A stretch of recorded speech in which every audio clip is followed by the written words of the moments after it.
Kryptonians? Welcome to that Doctor Strange spoiler review. We'll be talking in depth about Doctor Strange today. If you haven't seen Doctor Strange, the easy answer is go see it, man. Go see it. It's in theaters. This was a really good weekend for movies. If you have, or if you don't give a shit about spoilers, you have been warned. The Doctor Strange's story in the beginning, it kind of feels like it's going an Iron Man route, but you definitely get the vibe of a Batman Begins type of story. He's an arrogant ass neurosurgeon. He thinks he's the shit. He pretty much feels like he's better than everybody and anybody who ever lived. He gets into a car accident, and he is such a dick in the first half of this movie that I actually felt more for the car than I felt for him. He's driving a really nice ass car, so when he swerves off the road and gets into this really bad accident, I just kind of go, damn, I'm gonna miss that car.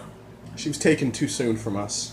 He is obsessed with fixing his hands because he wants things to go back to the way things were. He searches everywhere looking for people who can operate on his hands and fix them. Eventually his generic love interest, Rachel McAdams, she's like, fuck you, I can't do this anymore, so she ends up leaving. He discovers this paraplegic guy has suddenly gained the ability to walk again, so he seeks him out, and this guy tells him about camotage or whatever it is. And so Doctor Strange goes, kind of like Bruce Wayne, searches the world and goes to a mysterious place to learn about the arts and to become a different person. Seriously, the parallels between Iron Man and Batman Begins, it's right there for you if you choose to accept it. Seeing Doctor Strange learning about this magic and seeing him discover these things, and I would assume he is with them for what feels like months, maybe even a year. He is smart enough that he eventually starts picking it up. Those sling rings, I think they're called, where they basically do the Lamborghini dance to travel between dimensions or to travel to different parts of the world. Ain't no mercy, ain't no mercy. Huh. Oh, come on. There's no way you can look at that and not think of Lamborghini. You just can't. That's just the way. Am I the only one that does this? If I'm the only one that does that dance occasionally when there's Lamborghini music on, I accept that. I like the way magic was presented in this movie. You can conjure stuff and you can create weapons out of thin air, basically. Seeing him go through all of that, seeing him constantly be humbled, even though he's slowly learning how to care about other things, it's something that we've seen before in other movies, for sure. Mads Mikkelsen, aka Caecilius, I'm pretty sure is his name, his zealots who stole a page from this Ancient One book in the beginning of the movie. They are stealing books because they're trying to do this ritual that's going to bring about the dark dimension or something. They're going to bring it here to Earth or something like that. I don't know. It's kind of murky throughout most of the movie what the actual plan or motivation is, and then in a big swoop of exposition towards the end of the movie, they just kind of explain it to you. The reason why I said in my original review that Caecilius wasn't that memorable a villain, it's not just about him not really being that intimidating or menacing or anything like that. It's really about the fact that the movie doesn't focus a lot on him. The movie focuses more on Strange and his origin and him discovering these magic powers and magic artifacts and stuff, which again, it's a catch-22. I get it. You kind of have to focus on him and his origin movie. You find out that he found out that the Ancient One is not who she says she is. She's immortal because she's been tapping into the power of the dark dimension, which she tells everyone else is a big no-no. So he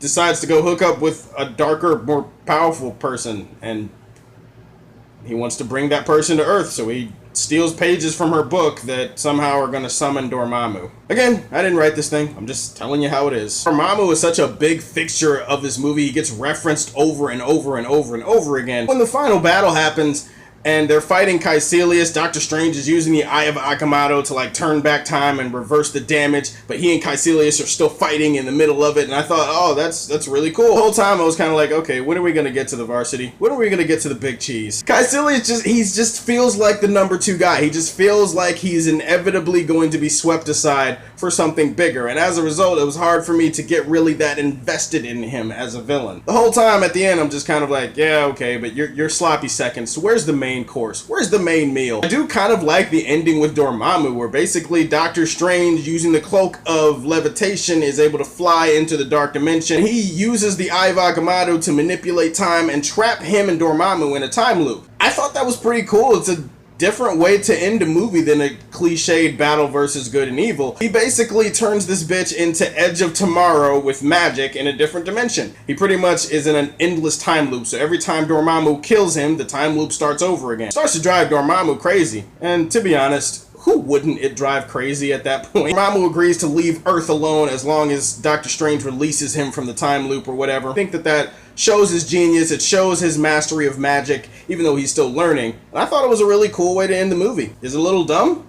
Maybe, but I still was entertained by it. Over the course of the movie, you find out that not only has the Ancient One lied about the dark dimensions, she also has basically been manipulating and changing the rules of magic, the way she tells people about the rules of magic. Dr. Strange is a guy who understands that rules are meant to be broken sometimes. She even encourages him that he's going to have to break the rules in order to stop Caecilius and Dormammu. This is such a great way to add to the complexity of Baron Mordo. He's disgusted at the fact that they change these rules and they bend the laws of nature to fit their ends. You can perfectly see Baron Mordo going off and doing his own thing and becoming a villain in the future. Post-credit scene where he basically goes after the paraplegic from earlier in the movie and he takes his power and he's kind of like, there's too many sorcerers in the world. Again, it does a great job of setting the stage for what's going to come with Baron Mordo's character, and I think that that adds a layer of complexity to him where you totally get and understand where he's coming from too. Granted, the post-credit scenes are kind of out of order for me. First post-credit scene has to do with Thor and Loki in New York